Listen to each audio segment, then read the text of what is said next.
Bienvenue dans le chapitre numéro 21. On va parler de la matrice d'Eisenhower qui classifie en fait régulièrement vos actions. En général, je conseille de le faire une fois par semaine entre ce qui est important, pas important, urgent, non urgent. En fait, la façon dont je le fais, si vous voulez, en général, c'est plutôt avec un cahier. Et dans mon cahier, en fait, je fais ma to-do list comme je vous l'avais déjà expliqué. Et ensuite, ce qui est urgent, je le classifie en priorisant dans toutes les actions dans ma to-do list l'action numéro un qui est la priorité, l'action numéro 2 3 4. Donc, je priorise en mettant des numéros un 2 3 4. Et ça, c'est ce qui me permet de prioriser. Je priorise en fonction de ce qui est en général le plus difficile pour moi en premier. Donc, j'avale les couleuvres et je mange les crapauds en premier, si vous préférez. Et, euh, et ensuite, ce qui est urgent, je le mets aussi en mode rapide, RAP, si c'est rapide. Parce que, en général, ce qui est urgent, ça peut se faire en quelques minutes. C'est juste répondre à quelqu'un ou des choses comme ça. Ceci dit, je vais vous montrer ça un petit peu plus tard. On va regarder la matrice d'Eisenhower en termes d'action. Donc, ce qui est urgent et important, c'est ce qu'il faut faire en premier. Donc, on le fait rapidement. C'est ce qui est le plus important et urgent en fonction d'au jour le jour de ce qui sort. Souvent, vous croyez que des choses sont urgentes alors qu'elles ne le sont pas, ou qu'elles sont importantes alors qu'elles ne sont pas. Ou quelqu'un vous fait croire que c'est son urgence alors qu'en fait, ce n'est pas la vôtre. Et vous prenez l'urgence de quelqu'un d'autre qui vous dit ah, c'est très important, c'est urgent. Mais en fait, non, c'est pas important pour vous, c'est important pour lui ou pour elle. Donc faites très attention à ça pour ne pas prendre l'urgence ou l'importance de quelqu'un d'autre, alors qu'en fait, c'est pas la vôtre. D'où le fait d'être indisponible par téléphone et de prendre le temps et l'habitude, plutôt surtout, de ne pas répondre tout de suite aux gens qui vous écrivent, pour qu'eux-mêmes prennent l'habitude que vous ne soyez pas toujours disponible.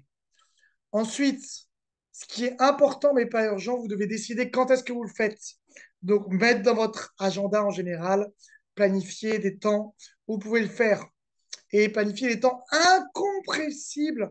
On revient sur finalement le deep work, le travail intense, ou quand on va vous déranger dans ces temps-là, vous dites non, c'est pas possible et vous n'allez pas faire d'autres choses que ce qui est important et non urgent parce que souvent c'est là où il y a le plus de travail à faire dans ce qui est important mais qui n'est pas urgent mais qui va vous faire évoluer de fou parce que comme c'est pas urgent, vous le mettez tout le temps à plus tard et pourtant c'est ce qui va vraiment vous faire évoluer.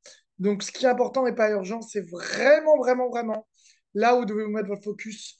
Je vous donne un exemple, par exemple, souvent vous mettez à plus tard le fait de prospecter ou de faire des posts alors que c'est vraiment ce qui est important, mais qui ne vous paraît pas urgent, mais que vous devez faire passer en priorité. Tout ce qui n'est pas important et urgent, vous devez le déléguer. Quand il y a des choses qui ne sont pas importantes pour vous, mais qui sont urgentes dans le sens où ça se fait régulièrement, je sais pas, la facturation, les trucs comme ça, les documents administratifs, si vous pouvez le déléguer, c'est mieux. Ou automatiser, comme je vous l'ai dit. Faire en sorte qu'il y ait un logiciel ou un processus qui soit fait pour vous, ou que ça vous demande le moins de temps possible. On n'a qu'à regarder le chapitre d'avant.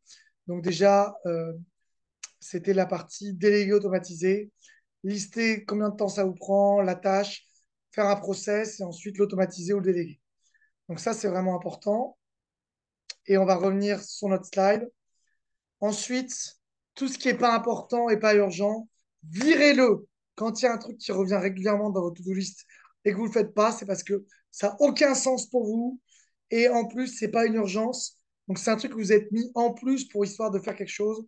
Mais non, en fait, si ça ne vous fait pas évoluer et que ça ne vous motive pas, virez-le de votre to-do list. Ça ne sert à rien. Donc, voilà un petit peu comment utiliser la matrice d'Eisenhower.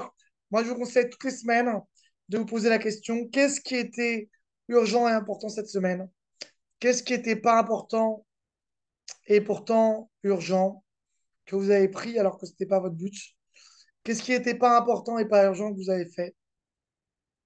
Qu'est-ce qui était important mais pas urgent que vous remettez à plus tard et qu'en général vous procrastinez alors que c'est ce que vous devriez faire? Posez-vous ces questions régulièrement, ça va vous aider à avancer.